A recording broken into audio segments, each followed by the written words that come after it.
กลับคืนสู่ป่าแล้วลินน้อย4 โตว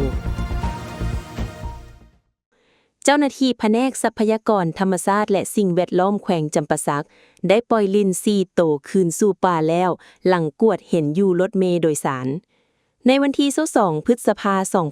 2026คณะเฉพาะกิจแก้ไขทรัพยากรธรรมชาติและสิ่งแวดล้อมแขวงจำปาสักได้นำเอาลินจำนวน4 โตวไปปล่อยคืนสู่ธรรมชาติอยู่เขตป่าป้องกันเซเปียนเซน้ำน้อยเขตเซกะต่ำเมืองปากซองแขวงจำปาสักและทำลายสิ้นส่วนสัตว์ป่าประเภทโตลินตาย3 โตว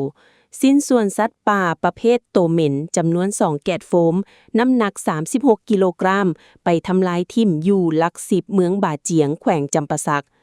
ภายหลังที่เจ้าหน้าที่วิสาเฉพาะประจำป้อมกวดกา44เมืองสนะสมบูรณ์แขวงจำปาสักยึดได้ในวันที่16 พฤษภาคม 2026ที่ผ่านมาจากรถเมล์โดยสารอัตตปือนครหลวงเวียงจันทน์ที่มุ่งหน้ามาแต่นครปากเซ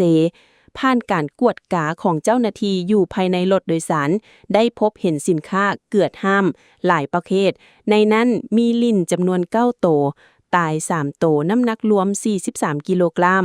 สิ้นส่วนสัตว์ป่าประเภทโตเหม็นจำนวน2 แกะโฟมน้ำหนัก36 กิโลกรัมที่ซุกเสืองไว้อยู่สั้นลุมบอนไว้เครื่องของรถเมล์ภายหลังที่รับมาแล้วเจ้าหน้าที่ได้ติดตามด้านสุขภาพของสัตว์เห็นว่ามีความสมบูรณ์แข็งแรงดีมีความพร้อมที่จะสามารถคืนสู่ธรรมชาติอย่างปลอดภัย